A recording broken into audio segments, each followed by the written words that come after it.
결혼까지 했다고? 불법. 바로 결혼 당시 밀드레드 나이가 겨우 16살이었습니다.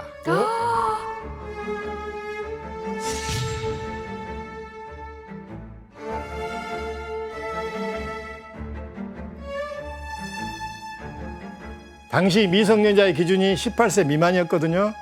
그래서 밀드레드가 16살이니까 찰리 채플린은 미성년자를 임신시킨 거죠.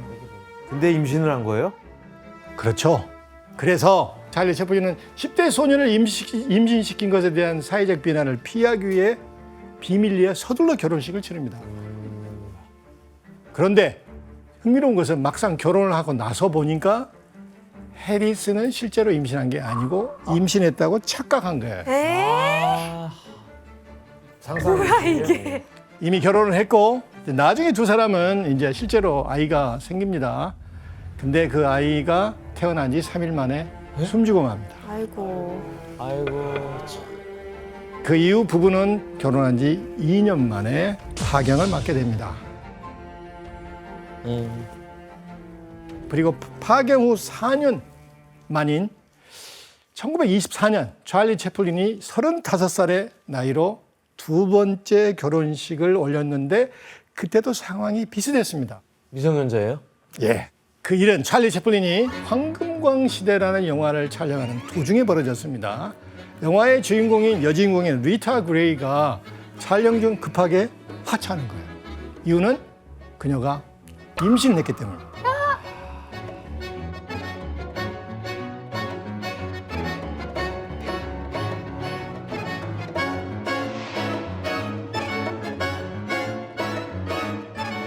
그런데 그때 리타 그레이의 나이가 15살. 너무 어린데.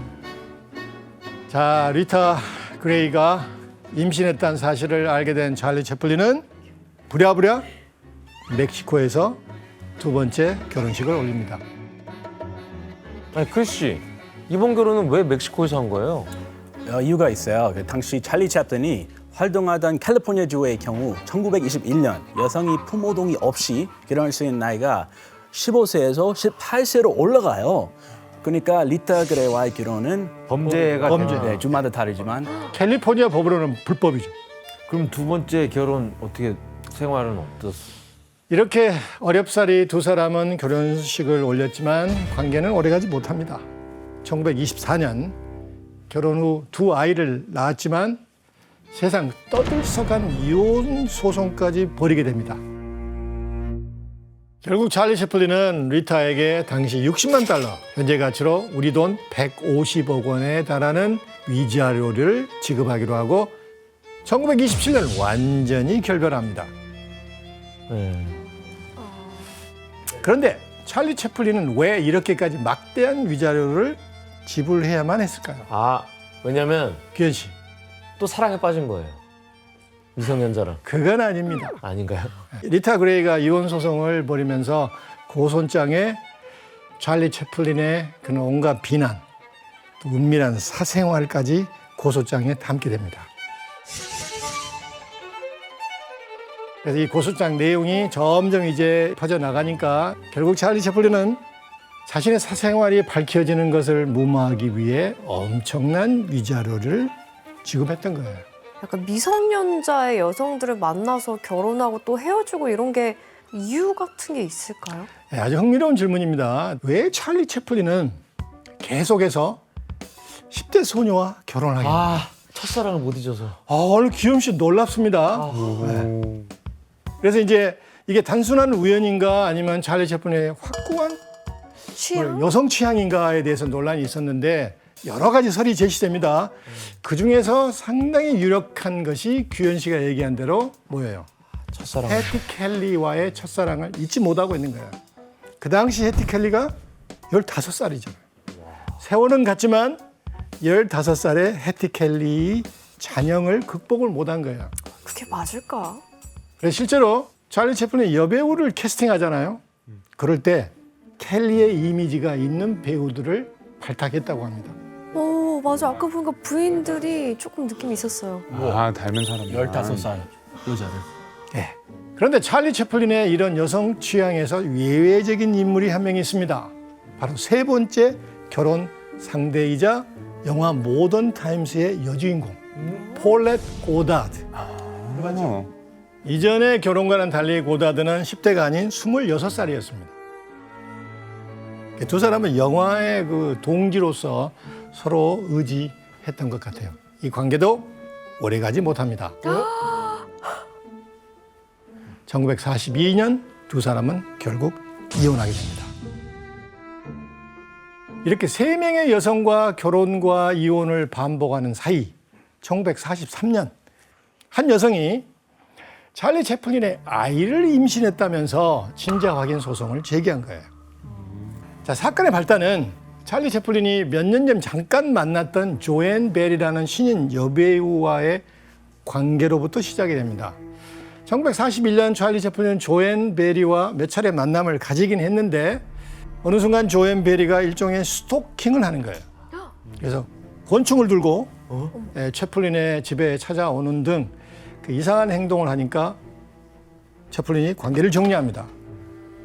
그런데 몇 년 만에 조앤 베리가 임신한 채로 나타나서 자신이 임신한 아이의 아빠가 찰리 채플린이다 이렇게 주장을 한 거예요. 몇 년 만에요? 그렇다면 그녀의 주장은 사실이었을까요? 몇 년 만이면 아닐 것 같은데. 자, 아이가 태어나죠. 혈액형 검사를 통해 친자 확인에 들어갑니다. 아이는 찰리 채플린의 아이가 아니란 사실이 밝혀집니다. 그런데 어이없다. 담당 판사는 그 증거를 채택하지 않아요. 왜요? 바로 이 사건의 배후에는 FBI가 있었습니다. FBI가 배후에서 판사와 배심원을 매수했기 때문입니다. 그런 딜이 있었어요. 결국 찰리 채플린은 조안 베리의 딸이 21살이 될 때까지 양육비를 지급해야만 했습니다. 2년여에 걸친 재판으로 찰리 채플린의 여성 편력은 다시 한번 도마 위에 올랐고 그에 대한 비난도 또 여론도 굉장히 거세졌죠. 이미지가 많이 안 좋아졌겠네요. 그렇죠. 진짜 그 판사는 정말 그런데 이렇게 세상 떠들썩한 소송을 치르는 사이 찰리 채플린은 새로운 사랑에 빠집니다. 1943년 6월 극비리에 결혼식을 또 치릅니다. 찰리 채플린의 네 번째 결혼 상대는 대체 누구였을까요? 미성년자죠. 에? 좀 나이가 이번에 그와 결혼식을 올린 건 18살의 우나 오닐이었습니다. 18살이라고? 그 당시 찰리 채플린의 나이가 54세. 이거는 첫사랑을 못 잊는 게 아닌데 맞아. 그냥 이 정도면은 그냥 취향인 것 같은데. 근데 이번에는 오래 갔어요. 네, 그래서 이 그 우나우닐이랑 계속 죽을 때까지 계속 이제 결혼 생활을 유지하면서 장녀 8명 같이 낳았다고 합니다. 와, 8명을 낳았어?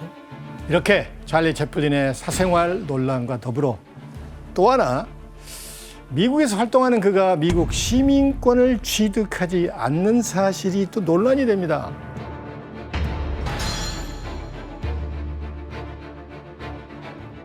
(1947년 4월) 미국 기자단과 찰리 채플린과 이 대화를 나누게 되는데 당신은 공산주의자예요? 아닙니다. 당신은 왜 미국 시민이 되지 않습니까? 제가 국적을 바꿔야 할 이유를 모르겠습니다. 나는 나 자신이 세계의 시민이라고 생각합니다. 찰리 채플린은 그가 말했듯이 미국 시민권을 획득해야 할 특별한 이유가 없다는 거예요. 또 영국 시민으로 자부심도 있잖아요. 아무튼 이같이 안팎으로 찰리 채플린의 정치적 성향에 대한 공격은 계속됩니다. 찰리 채플린은 자신의 영화 작업을 계속합니다. 1948년 새 영화 라임라이트 작업에 착수합니다. 이 영화는 찰리 채플린이 이 어렸을 때 런던에서 영국 배우 하던 시절에 대한 추억을 담은 자전적인 영화입니다. A circus entertainer. I've trained animals by the score. Lions, tigers and whale boar. I've made and lost a fortune. 드디어 1952년 9월 영화를 완성해서 런던으로 향하게 됩니다.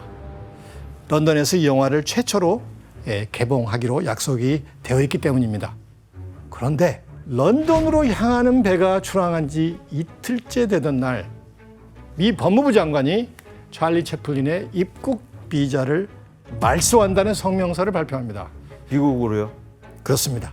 도덕성, 공산주의 찬동 등을 이유로 찰리 채플린은 입국을 할 수 없다는 거죠. 그럼 당시 미국 언론에서 보도한 찰리 채플린의 추방 관련 기사를 한번 확인해 보겠습니다. 야, 들겠어. Charlie Chaplin, having left this country, must justify his desire to return to it. As regards to Charlie Chaplin, he has lived here for about 40 years, abhors nationalism, and grew rich as a clown in the movies. He never became a citizen, which is his right, but he interfered in our political life, usually on the wrong side. 이렇게 찰리 채플린은 공산주의자라는 낙인에서 벗어나지 못한 채 결국 미국으로 돌아오지 못하게 됩니다. 그렇구나.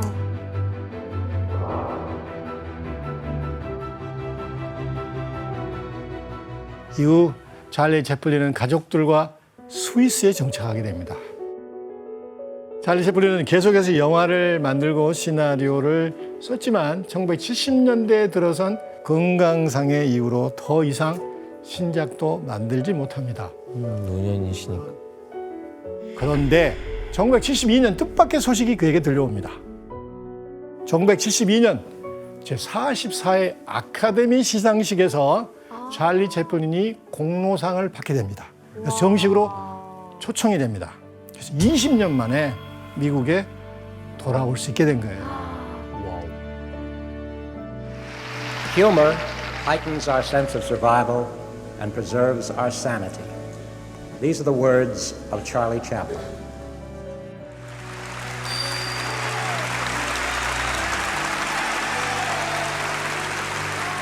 이제 등장하시는군요. 이 기립박수가 무려 12분 진행이 됩니다. 감동받은 게 얼굴에 얼마나 표리가 있어요. 감격하셨을까. 대충 나죠. 얼마나 뜻깊은 장면이었겠어요.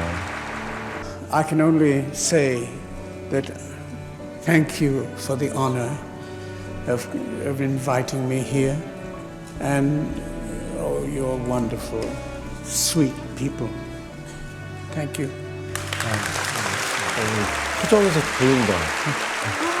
저렇게 간단하게 소감을 하셨구나.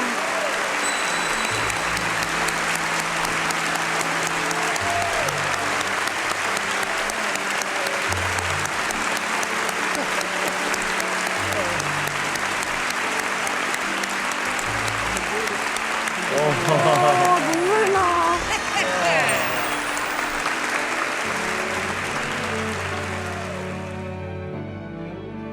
감동적이네요. 감동적이에요. 진짜. 그날에서 쫓겨났는데 다시 와서 감사하다는 말 자체가 너무 뭉클해요. 하지만 감동적이에요. 받아준 건 어쨌든 영화잖아요. 영화계잖아요. 그렇죠. 미국이 아닌. 그렇죠. 그리고 1952년작 라임라이트는 1972년이 돼서야 미국에 소개될 수 있었습니다. 자, 이후 찰리 채플린은 뇌졸중을 앓게 되고 건강이 극도로 악화됩니다. 1977년 크리스마스 날 스위스 자택에서 영원한 잠에 들게 됩니다. 그의 나이 88세. A little bit faint. 영원한 할리우드의 스타 찰리 채플린의 생애는 이렇게 끝이 납니다. 사실 찰리 채플린은 그가 남긴 명언처럼 그의 인생은 가까이서 보면 비극이지만 멀리서 보면 영화사에서 빛나는 업적을 남겼고 적어도 50년 이상의 미국의 역사를 그대로 투영한 미국 현대사 자체인 인물입니다.